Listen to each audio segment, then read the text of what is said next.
Bago isinagawa ang Oplan Exodus para dakpin ang mga teroristang sina Marwan at Basit Usman, maraming bagay raw ang isinaalang-alang kabilang na ang kondisyon sa paligid ng kuta ni Marwan, mga posibleng hadlang sa operasyon at maging ang lagay ng panahon.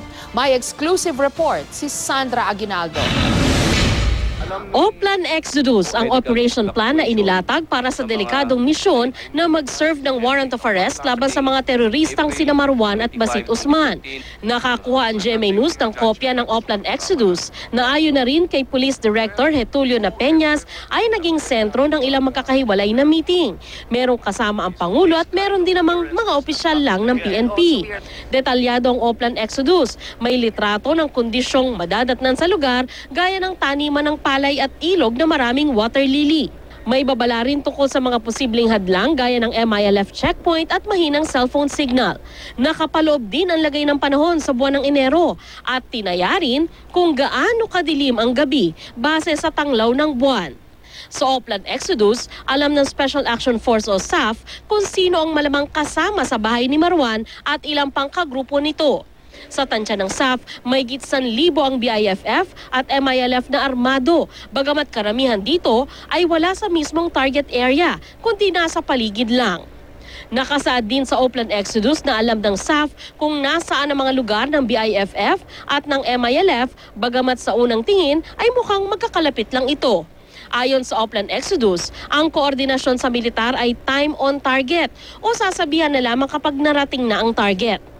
Ang terminong time on target ang pirming sagot ni dating PNP Chief Alan Purisima sa mga tanong kanina kung bakit niya ibinilin kay Napeñas na sabihan na lang sina DILG Secretary Mar Rojas at PNP OIC Deputy Director General Leonardo Espina tungkol sa operasyon kapag naroon na sila.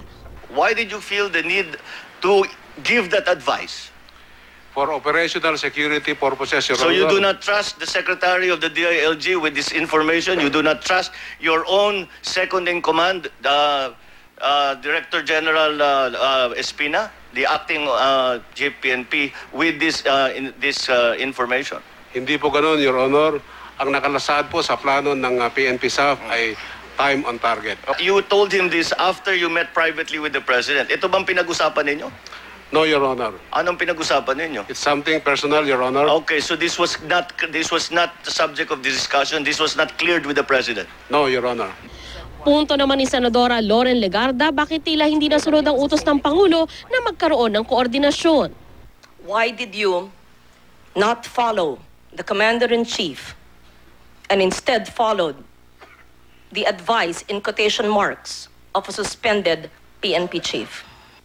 When the President gave me the instructions about the coordination with the AP, we were four together inside the building.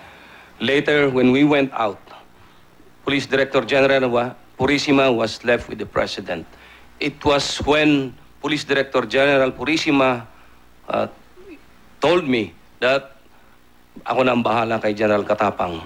I could only say that I do not know what happened between the President and Police Director General Purisima, but the fact that they were left together alone, I have that inclination that Police Director Purisima saying to me na ako nang bahala kay General Katapang, there must be some whatever reason na ibinigay niya sa akin.